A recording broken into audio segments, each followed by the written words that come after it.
그렇기 때문에 산재보험에서 또는 근제보험에서 또 산재보험과 근제보험 또 차이가 뭐냐면은 산재보험은 나라에서 들은 건데 제가 직장생활할 때 사망사고가 난 적이 있었는데 뭐 워낙 오래전 일이라서 정확한 금액은 기억이 안 나는데 한 그 유가족분들이 이제 좀 위로금 또는 뭐 무슨 비용 해서 토탈 비용이 한 2억 정도 나왔는데 국가에서 정한 산재보험에서는 지급되는 보험료는 한 1억밖에 안 되더라고요. 반밖에.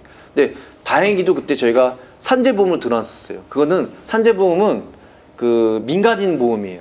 민간인 보험인데 그 부족한 부분을 채워주더라고요. 그래서 회사하고 건축주 양쪽에서는 하나의 비용 없이 당연히 이제 좀 가서 애도도 표하고 죄송하다고 하고 또 그 근로감독한테 법적인 또 책임은 또 담당자는 또 피해갈 수는 없거든요. 그거에 대해서 뭐 책임도 당했지만 비용적인 거는 한 푼도 안 내고 이제 지나갈 수가 있었거든요. 그래서 꼭 직접 공사비 말고 간접 공사비를 더 유심히 봐야 된다. 간접 공사비에 뭐가 포함이 돼 있는지.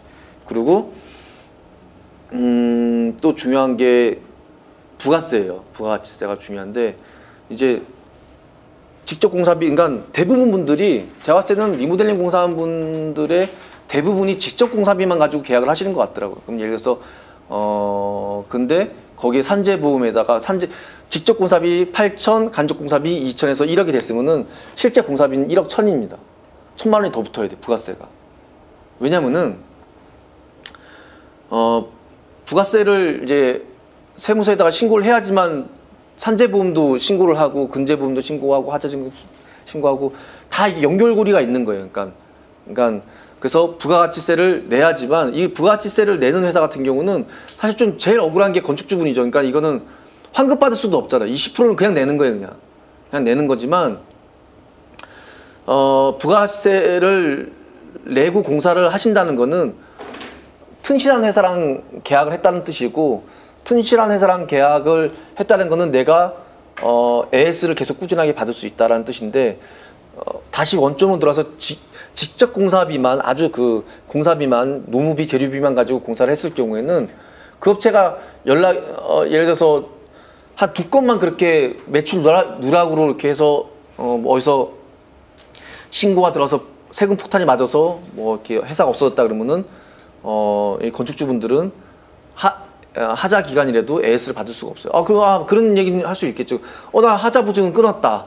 하지만 보통 1억 공사에 하자 보증료가 업체에서 내는 게 얼마냐면은 한 2, 3만 원밖에 안 됩니다. 산재보험료는 250 정도인데 하자 증권 비용은 한 2, 3만 원밖에 안 돼요. 그러면은 만약에 이 업체가 없어졌어요. 그러면은 하자를 봤을 때 하자 증권이 있으면은 건축주분들은 그 서울보증보험이나 그래 가서 그 보험을 청구할 수 있어요. 근데 업체가 없어졌을 때 청구했는데 금액은 아마 나오는 게 한 250만 원?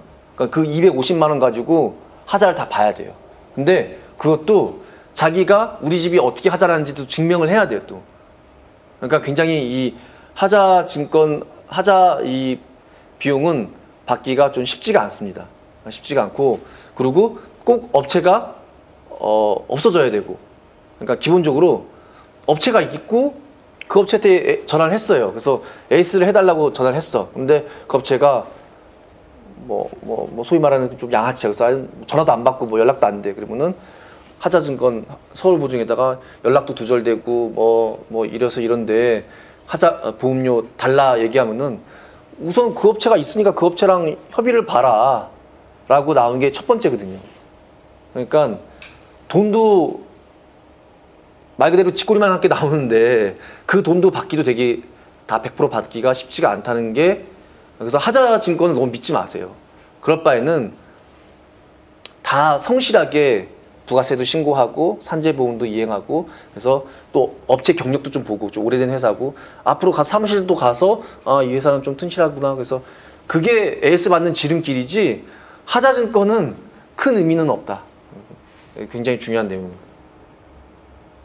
그래서 이렇게 저희 사무실인데 이렇게 와서 구경을 와서 회사 규모를 본다든지, 그리고 이 회사가 무슨 자격증이 있는 보면은 뭐 저희 같은 경우는 뭐 산업기사 자격증, 중급기사 자격증, 초급기사 자격증, 제도 뭐 자격증, 도장, 방수 뭐 이런 자격증들을 가지고 있는데 이런 것도 꼭 확인을 좀 하셔야 되고, 그다음에 사업자 등록증, 검사 등록증 이런 것도 다 확인을 좀 하셔야 되고,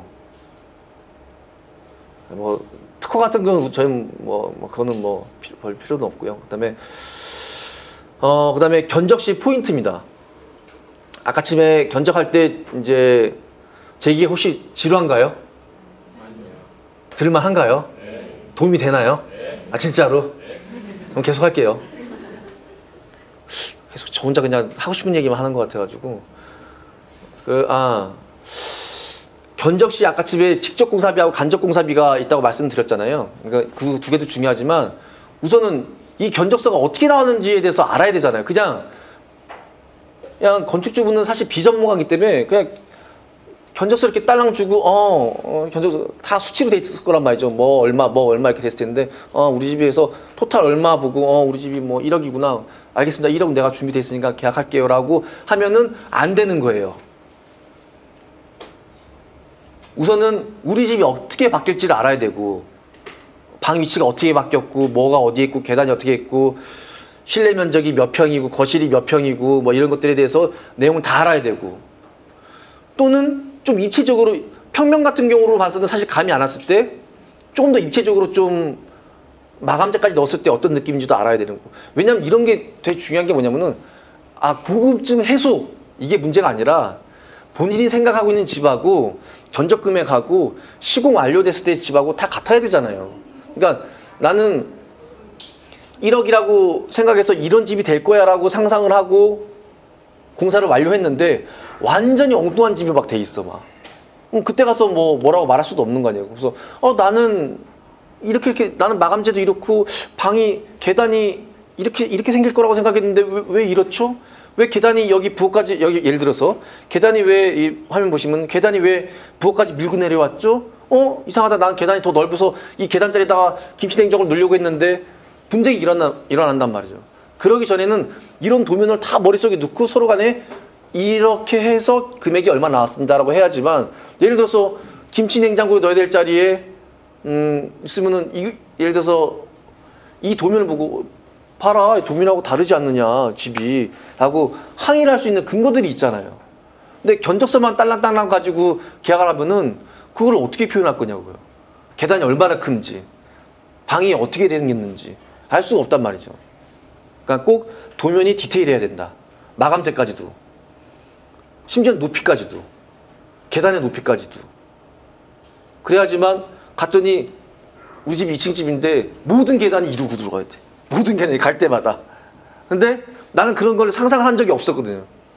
그러니까 이런 것도 다 따져봐야 된다. 외관도 마찬가지고요. 외관도 한번 따져봐야 된다. 어떻게 생겼는지, 색상이 어떤지, 담장이 어떻게 생겼는지, 그리고 또는 유사 사진으로 확인도 좀 해봐야 된다. 실내도 했을 때 우리 집이 이 정도 느낌이라는 걸 좀 파악을 해야 된다. 계단도, 계단이 여기 이것처럼 계단이 흰색 나무인지 나무인지 나무 계단이 뭔지 이런 것까지도 아주 디테일하게 파악을 하고서 공사를 시작을 해야지, 그냥 나무 계단이요 그러면 어떤 나무 계단, 대나무로 돼 있는지 뭐로 돼 있는지 모든 게 다 간파가 돼 있어야 됩니다. 가장 많이 하시는 질문들이에요. 2층 주택을 구입했는데 지하가 있어요. 그래서 지하는 내가 1층, 2층은 우리 가족이 살고, 지하는 제가 조그만 무슨 사무실을 하고 있는데 또는 뭐 카페를 할 예정인데 지하를 이렇게 뻥 다 트고 싶어요. 이런 질문이 굉장히 많거든요. 근데 지하는 집의 이렇게 기초예요. 그래서 좀 2층, 예를 들어서 2층 주택은 그 위에 바로 위에 뭐 기와 또는 옥상밖에 없잖아요. 그래서 무게가 가볍기 때문에 좀 그 철거를 하고 구조 변경을 하는 거가 굉장히 자유로운데, 지하는 2층 집을 벌써 이렇게 얹고 있잖아요. 그리고 그게 또 땅을 파면서 이렇게 기초들이거든요. 그래서 함부로 좀 철거하기가 쉽지 않습니다. 그래서 이런 건 할 수 있겠죠. 이렇게 문이 있으면 문 크기만하게 좀 더 2배 정도 넓혀서 조금 공간감을 좀 넓게 한다든지 정도는 가능하겠지만 벽 하나를 다 없앤다. 그래서 여기 지금 강의실처럼 다투고 싶다. 이거는 불가능하다. 그러니까 집을 구매하시면서 굉장히 많은 분들이 지하에 대한 꿈이 많습니다. 지하에다가 뭐 뻥 터서 뭐 AV 룸을 만들 거예요. 뭐를 할 거예요. 근데 쉽지 않다는 거.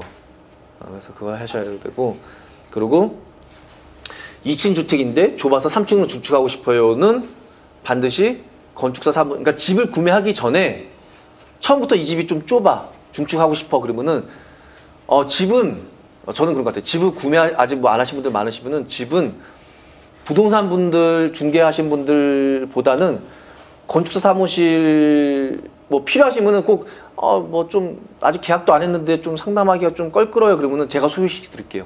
그러니까 건축사 사무실에 전화를 해서 이 집을 첫 번째 신축했을 경우, 신축할 계획은 없지만 언젠가 또 그 어쨌든 땅이 본인 거잖아요. 나중에 30년 후에 우리 아들들이 신축할 수도 있는 거 아니에요. 그러니까 신축했을 때 몇 평까지 나올 수 있느냐도 좀 알아보고, 또 중축했을 때 중축이 가능하냐 안 가능하냐 것도 알아보고 다 확인한 후에 집을 구매하시는 게 좋아요. 근데 부동산 중개하시는 분한테 물어보면 다 된다고 그러더라고요. 다 된대. 뭐 여기다가 막 빌딩도 지을 수도 있고 막. 근데 나중에 계약하고 나면은 그거에 대한 책임감은 뭐 어떻게 해요? 아닌가? 그 고개 까딱하면 끝나는 거거든요.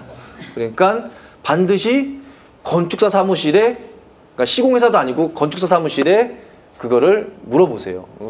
그래서 웬만한 분들은 그러니까 물어보는 방법도 좀 편해요. 그냥 뭐 찾아가면 더 좋겠지만 또 껄끄럽다 그러면은 그냥 뭐 마포구 건축사 사무실 치면은 쭉 전화번호 나오거든요. 그러면 뭐 순서대로 전화해서 번지수가 몇 번인데 신축하면 몇 평 정도 나와요. 이렇게 물어보면 그 자리에서 계산해서 나올 수 있습니다. 그거는 간단하게.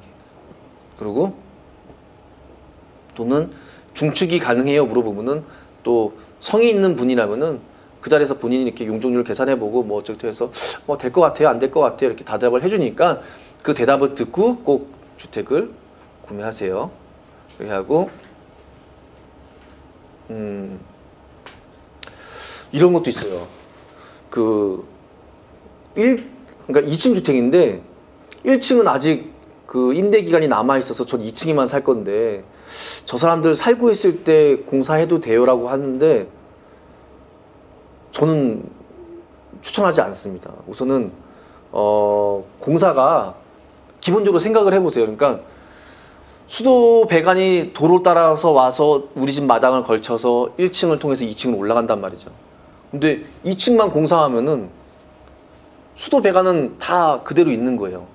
그렇다고 해서 그러면은 2층 공사하고 마당판에서 하고 1층만 또 옛날 걸 쓰고 그럴 수도 없는 거란 말이죠. 하수구도 그렇고 전기도 그렇고 모든 게 마찬가지라서.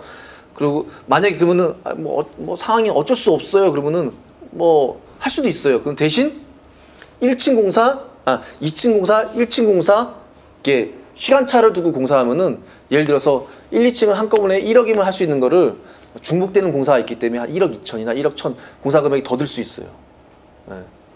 그러니까 그리고 1층 임대하시는 분이 가만히 있질 않아요. 공사하는 2달, 3달 내내 하루 종일 위에서 뚱깡거리는데 그 참을 수 있는 분도 없고, 그러니까 되도록이면은 임대하고 계신 그 분하고 얘기를 잘해서 좀 빨리 나가게 한다든지 해서 같이 공사하는 게 금액적으로도 좋고 집도 하자가 없어요. 한 번에 공사할 때 쫙 해야지만 하자가 없지 부분 공사하면은 예를 들어서 그런 경우도 있을 수도 있겠죠. 뭐 2층 공사했는데 1층 공사할 때 예를 들어서 다시 우리가 2층 공사를 했어요.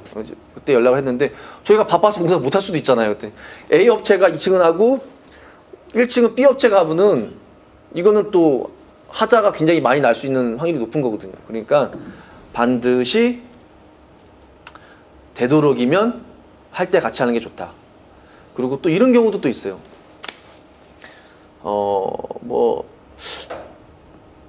물은 좀, 수돗물은 좀 더러우니까 좀 이렇게 뭐 그렇다 치는데 전기공사는 굳이 안 해도 되지 않아요? 뭐 그런 경우가 있단 말이죠. 그래서 저희도 처음에 그 얘기에 듣고 그런 거 같기도 하고 해서 전기공사만 빼고 한 적이 있는데 나중에 또 그게 오래된 주택 같은 경우는 뭐 비가 와서 이렇게 뭐 노후돼서 뭐 그게 누전돼서 차단되거나 그러면은 다시 전기 공사를 하기 위해서 또 벽을 다시 인테리어를 뜯고 또 다시 해야 되는 그런 부분들이 있더라고요. 그러니까 모든 공사는 리모델링 공사를 만약에 내가 집을 제대로 한번 고치겠다 그러면은 전기부터 해가지고 구조 보강, 뭐 수도, 난방, 배관 모든 거를 한 번에 하는 게 제일 좋습니다. 그리고 이런 경우도 있어요. 또 그 많은 분들이 원룸 공사가 되게 싸다고 생각하시는 분들이 많더라고요. 그래서 예를 들어서 3층 주택인데 내가 3층에 거주하고 1층, 2층은 원룸은 10개로 해서 임대를 막 뿌리고 싶어요. 그래서 우리 집은 좀 좋은 마감재 써주시고요. 원룸 쪽은 그냥 막 합지 쓰고 그냥 장판 깔고 그냥 싼 걸로 그냥 백조 싱크대 넣고 해가지고 그냥 싸게 해주세요 그러거든요. 근데 절대 싸지 않습니다. 원룸 공사가 제일 비싸요. 지금 제가 3층 주택에 3층은 건축주 한 세대 살고 1, 2층은 지금 원룸 10개라고 그랬잖아요. 그러면은 11세대가 들어가는 거예요. 3층 주택에. 그리고 화장실도 11개, 주방도 11개, 보일러도 11개, 싱크대도 11개. 다 11개인 거예요. 그러니까 쪼개면 쪼갤수록 공사비는 아무리 마감재 공사비는 총 공사 비용의 한 1, 20%밖에 안 해요. 그게 거기서 1, 20%밖에 안 했는데 그 상황에서 마감재의 등급을 낮춘다 하면은 1, 2%, 0.5%밖에 차이 안 나요. 의미가 없어요. 그럴 바에는 원룸 수를 줄이든지 공사 금액을 내가 이걸 자신이 없으면 원룸 수를 줄이든지 뭐 다른 방식으로 그러니까 원룸이 저렴한 게 아니다. 임대용이라고 해서 저렴한 게 아니다. 세대수가 많아질수록 공사 비용은 많이 늘어난다라는 게 이제 가장 많이 하는 질문이고요.